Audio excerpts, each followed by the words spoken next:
وأنكحوا الأيام منكم أي وزوجوا أيها المؤمنون كل من لا زوج له منكم من الرجال والنساء الأحرار نمشينجد يمغى بمرمانا كما قال الإمام ابن جرير الطبري رحمه الله تعالى برواري وويسي وترارونغورا مبغبو مرمي ubwo haravugwa ingaragu no mu bagore kiga hagamijwe ingaragukazi bafite ubwigenge yani batari abaja. Al-ayyim barakallahu fikum ismun likulli imra'atin la zawja laha. Ingaragu ni izina rya buri mudamu wese cyangwa se buri gitsina gore cyose kidafite umugabo, sayyiban kanat aw bikran, abe ari umudamu washatse agahabwa gatanya bimana talaqa, cyangwa umudamu wafakaye uyitwa ingaragu. Wakadhalika bikran, umukobwa utarashaka utarigeze urushako, uyu nawe yitwa bikran. Iyo tuvuze bikra tuba tugamije umukobwa wari we wese utarashakwa, nkuko byaje muri tafsiri ya Sam'an rahimahullahu ta'ala. Allah subhanahu wa ta'ala arakomeza muri aya was-salihin min ibadikum wa imaikum ay wazawwiju ayyuha al-malikun lil-abid, nimushingire yemwe abatware mufite abagaragu كل من لا زوج له من مالككم من الرجال والنساء الصالحين برواري وويسي utarashaka mu bagaragu banyu, mu bagabo no mu bagore batarashaka mu bagaragu ariko kondisiyo batunganye, kama qala al-imam as-Sa'idi. Taban iki gice cyabaja cyangwa se abacakara ntabwo bakibaho tukivuze cyangwa se tugisobanuye muri ubu buryo mimbabu faida. Kubera iki dukwiriye kubashingira cyangwa se Allah yadushishikarije gushingiriza ingaragu? Al-Imam Al-Qurtubi rahimahullahu ta'ala yaravuze ati fa inna az-zawaja tariqu at-ta'affufi, kubera ko gushaka ni inzira yo kwirinda, bimana yo kwirinda iki? Ubusambanyi. Gushaka ni inzira yo kwirinda iki? Ubusambanyi. Iki gice kirimo gushishikariza abayisilamu cyangwa se ababyeyi muri rusange.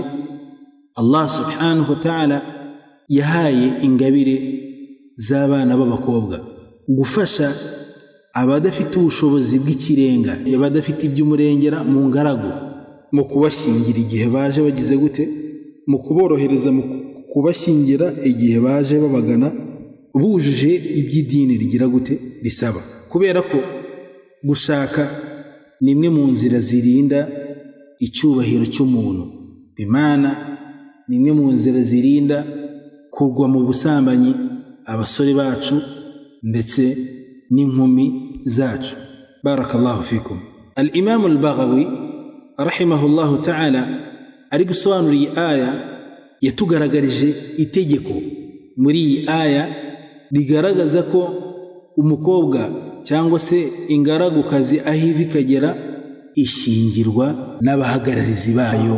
Al-Imam Al-Baghawi yaravuze ati wa fil ayati dalilun ala anna tazwij an-nisa'i al-ayama ila al-awliya'i. No muri aya harimo gihamya yuko abakobwa cyangwa se igitsina gore kitarashaka kubashingira bikorwa n'abawari babo. No muri aya harimo gihamya igaragaza ko abagore cyangwa se igitsina gore badafite abagabo, yani ingaragukazi, kubashingira ibyo bikorwa n'abahagararizi babo. Kumbe umukobwa ntago byemewe ko ashingirwa n'uwari wese usibye papa we wamubyaye cyangwa uwundi wari wese idini ryabihereye uburenganzira igihe se adahari, nka musaza we, nka se wabo, nka sogokuru wiwe wo kwa se. kubera iki? lianna allaha ta'ala khatabahum bih, kubera ko Allah utagatifutse yarabibabwiye. Yabibwiye bande? Yabibwiye ababyeyi bafite abana ko ari bo bakwiriye kugira gute? Kubashyingira. Bisobanuye ko abakobwa bashyingirwa ku itegeko rya ba papa wabo cyangwa abandi babiherewe mu burenganzira igihe base badahari. Allah arakomeza ati in yakunu fuqara yughnihimullahu min fadli, ay in yakun haula'i alladhina tunkihunahum min ayama rijalikum wa nisaikum, niba abo ngabo mugiye kubashyingira mu ngaragu, yani ingaragu z'abasore zishaka gushaka, wa ahla faqatin wa faqrin, ari abantu bakeneye banakennye, fa inna allaha sayughnihim min fadli, mu by'ukuri Allah subhanahu wa ta'ala azabakungahaza mu ngabire ziwe. fala tamtani'u an tazwijihim bisababi faqrihim, kubw'ibyo nimuzareke kubashyingira kubera ubukene bwabo. Kumbe mu byo twunguka muri iyi aya nuko ubukene atari impamvu ituma umuntu adashyingirwa, kubera ko Allah subhanahu wa ta'ala ashobora kubaha rizqi ndetse n'ubukungu bivuye mu ngabire ziwe. Intumwa y'Imana Muhammad sallallahu alaihi wasallam ku rurimi rwayo Allah subhanahu wa ta'ala yasezeranyije abantu batatu ko azabatera inkunga. Muri aba bantu batatu barakallahu fikum harimo wannakihu alladhi yuridu al'afafa, n'ingaragu irongoye cyangwa se umuntu urongoye ibyikabikora kubwo kwirinda kugwa muri haramu, yani mu busambanyi, yani ishaka kwifata ikirinda ikanga kurengera amategeko ya Allah subhanahu wa ta'ala, yanga kugwa muri haramu mu busambanyi. hadha wa'dun bil ghina lil mutazawwijin, iri ni isezerano ryo kubona ubukire cyangwa rizqi kuri babandi barongoye. Ibyo bakabikora talaba ridallah, bashaka kwishimirwa na Allah subhanahu wa ta'ala. Bimana umuhungu agakora nikah talaba ridallah, ashaka kwishimirwa na Allah subhanahu wa ta'ala, ricagamijwe cyonyine.